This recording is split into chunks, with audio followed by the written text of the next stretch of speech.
Теракт в Иране, более десятка погибших. Кто попросил Орбана выйти во время голосования, и украинцы на границе с Польшей продолжают гибнуть. Обо всем этом расскажу подробнее в эфире Нехта. Самое важное и интересные новости. Нефть дорожает. У России появится больше денег на войну. Россия начала получать большую сумму. И эта сумма достигала в определенные моменты даже $80.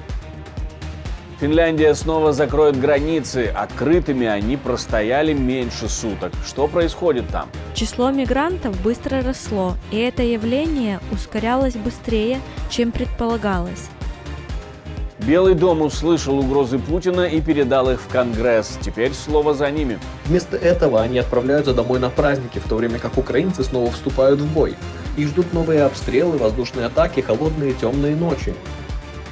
Спасибо, что смотрите, спасибо за доверие. Не забывайте ставить лайки, не забывайте оставлять комментарии, не забывайте подписываться на канал. В принципе, ничего не забывайте лучше. Поехали. Теракт в Иране, стрельба в полицейском участке, 11 человек погибли и еще несколько раненых. Нападение произошло ночью на полицейский участок в городе Раск, в 1,5 километрах от Тегерана.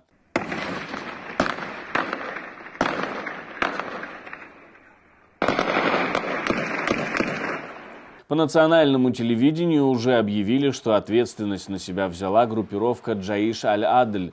В переводе означает «армия справедливости». Среди убитых старшие офицеры и солдаты. Обо всех подробностях читайте в нашем телеграм-канале. За минувшие 2 недели россияне пытались прорвать северную границу Украины 7 раз. Об этом говорит командующий Объединенных сил Вооруженных сил Украины. В 5 случаях ДРГ врага удалось остановить. Диверсійно-розвідувальні групи, вони заходять з Брянської, Курської і Частково-Білгородських областей.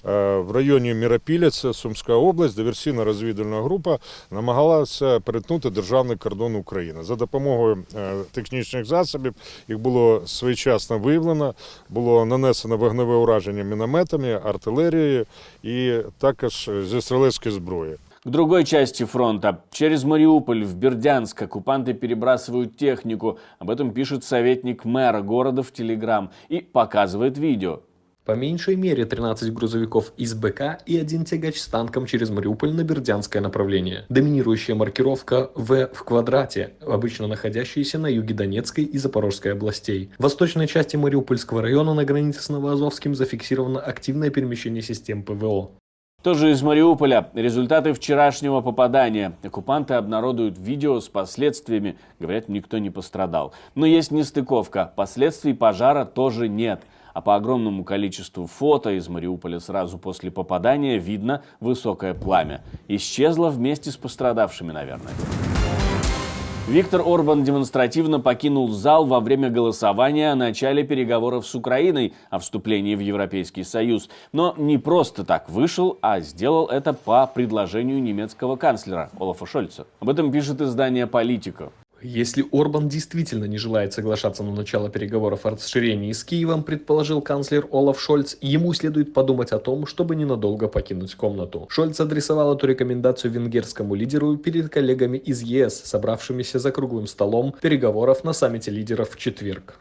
Это предложение не было неожиданным, оно было согласовано предварительно. Поэтому заблокировать этот процесс Венгрия не смогла. Зато Орбан отчитался о том, что заблокировал другой процесс – выделение средств в Украине – 50 миллиардов евро помощи.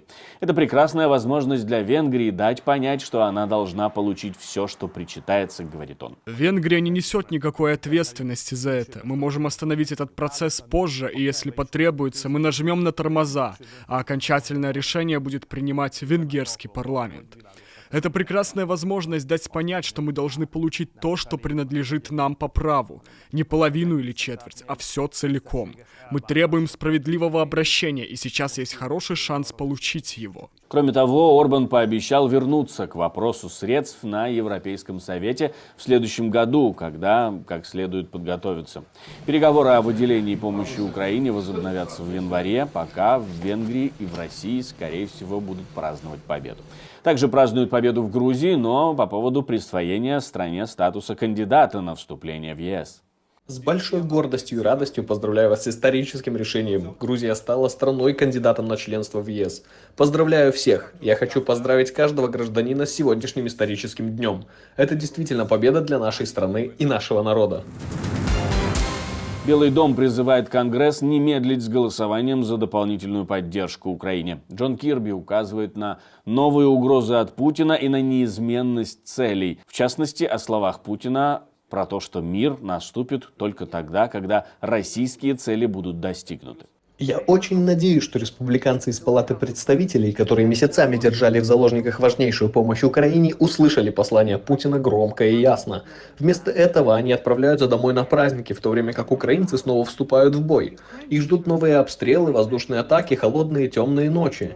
За последние 24-48 часов Россия нанесла дополнительные авиадары по важнейшим объектам инфраструктуры, и они столкнутся с еще большим количеством смертей и разрушений для своих семей на родине. Им нужна помощь, и она нужна им прямо сейчас, а не после Гоголя-Моголя. У американских законодателей есть еще немного времени, чтобы исправить этот недочет еще в этом году и проголосовать за выделение дополнительной помощи.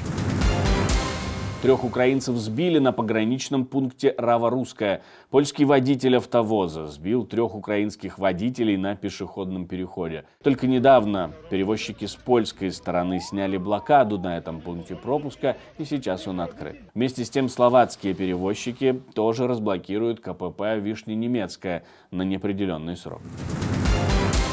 Финляндия снова закрывает границы с РФ и снова из-за большого количества беженцев. Несколько часов прошло после решения о смягчении таких мер на границе, и правительство вынуждено собраться снова и возобновить запрет на пересечение границ.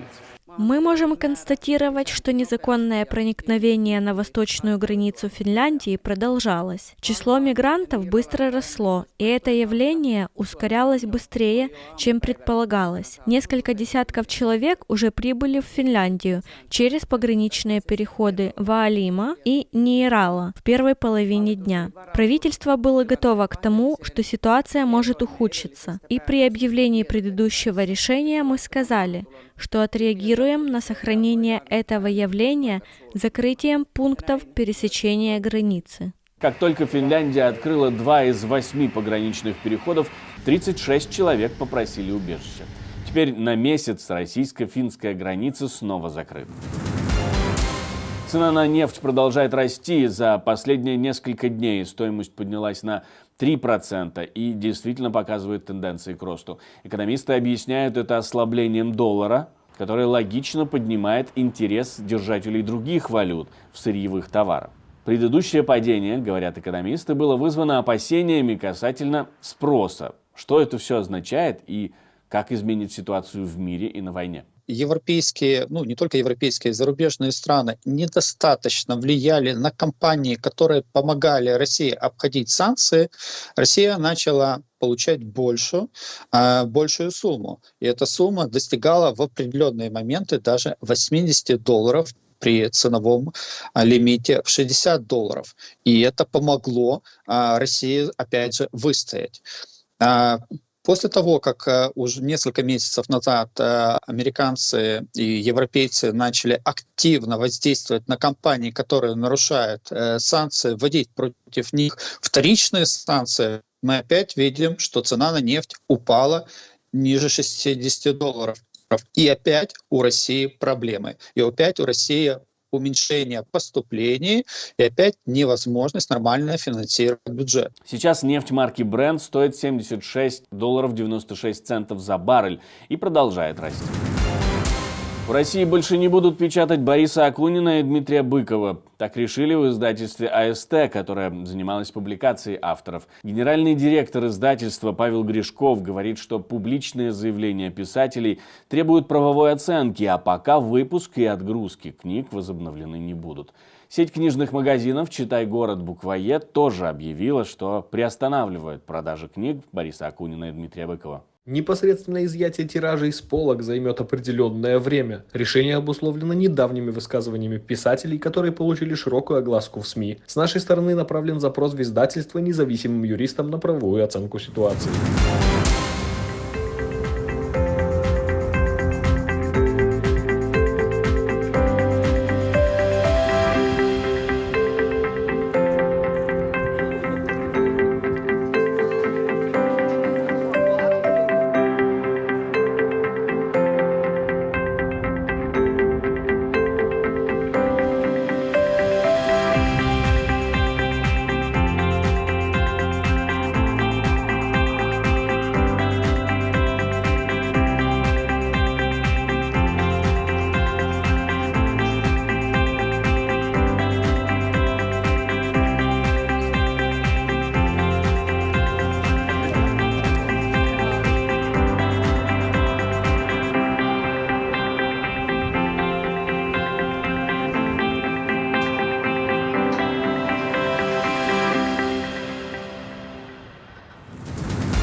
Спасибо, что смотрите, спасибо за доверие. Как обычно, жду ваших лайков, комментариев и репостов, жду вашу реакцию на наши выпуски новостей. Пишите комментарии, подписывайтесь на наш канал. Это совсем несложно и займет совсем немного времени. На этом все, до встречи и хороших вам новостей.